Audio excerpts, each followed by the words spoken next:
നമ്മുടെ നാട്ടിൽ പോലും ഇപ്പോൾ ഈ മോട്ടോർ വർക്ക്ഷോപ്പുകൾ അധികം കാണാനില്ല. ഇതിൻ്റെ കാരണങ്ങളിലൊന്ന് പുതിയ ജനറേഷൻ വാഹനങ്ങളൊക്കെ തന്നെ അതിനെന്തെങ്കിലും തകരാറ് സംഭവിച്ചാൽ അതിൻ്റെ അറ്റകുറ്റപ്പണി നടത്തേണ്ടത് അതത് കാർ കമ്പനികൾ ഏർപ്പാടാക്കുന്ന അവരുടെ തന്നെ വർക്ക്ഷോപ്പുകളിലാണ്. അതുകൊണ്ട് തന്നെ നമ്മുടെ നാട്ടിലെ പല വർക്ക്ഷോപ്പുകൾ അടച്ചുപൂട്ടൽ ഭീഷണിയിലാണ്. പണ്ടൊക്കെ നമുക്കൊരു യാത്ര പോയാൽ വഴിയിൽ വെച്ച് എന്തെങ്കിലും ഒരു വാഹനത്തിൻ്റെ തകരാറ് സംഭവിച്ചാൽ അടുത്ത് തന്നെ ഒരു വർക്ക്ഷോപ്പ് കണ്ടെത്തി വാഹനത്തിൻ്റെ അറ്റകുറ്റപ്പണി നടത്തി നമുക്ക് യാത്ര തുടരാൻ കഴിയും.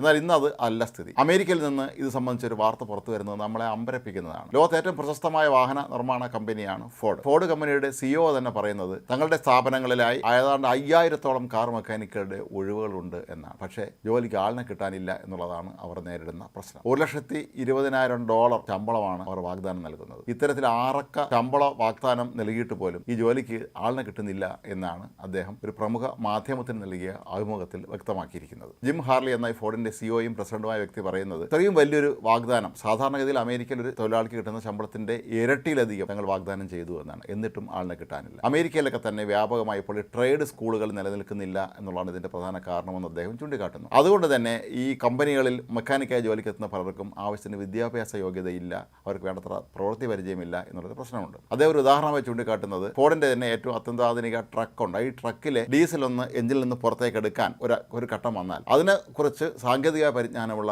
ജീവനക്കാർ തങ്ങളുടെ സ്ഥാപനത്തിൽ വളരെ കുറവാണ് എന്നാണ്.